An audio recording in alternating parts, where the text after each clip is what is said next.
అది కాదు సార్, ఆ ముకుంద్ కుమార్ గారితో సినిమా ఎందుకు చేశాను, మీ డేట్లు అవైలబుల్ గా లేకపోవడం వల్లే కదా. Anyhow congrats.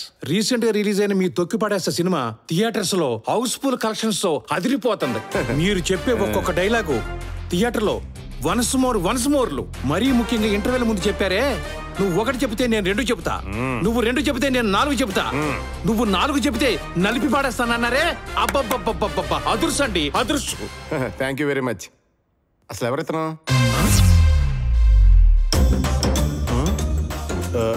ఏమైంది దీనికి? ఏంటి సార్ మీరు మరీను? ఏ సుబ్రాజు, ఓయ్ సుబ్రాజు. ఇప్పుడు నేనేమన్నాను? చూశారు కదా సార్, నేను మనిషినే, నాకు అభిమానం ఉంటుంది. ఎలా మాట్లాడుతున్నాడు చూశారుగా. తెలియనప్పుడు ఎవరన్నా అడగరా? అలా కాదులే సుబ్రాజు. సుబ్రాజు ఏంటో వీళ్ళ కోపాలు. అసలు ఎందుకు వచ్చాడు, ఎందుకు వెళ్ళాడు? చలపతి గారు సార్, నాకు విషయం అర్థం కావట్లేదు. ఆయన మీ కూడా ఇక్కడికి వచ్చాడు, ఎవరన్నా అడిగాను. తెలియనప్పుడు అడుగుతాం కదా సార్. కోపం నుంచి నా మీద అలిగెళ్ళిపోతాడేంటండి? సార్ ఆ విషయం వదిలేయండి సార్. ఏ విషయం వదిలేలే?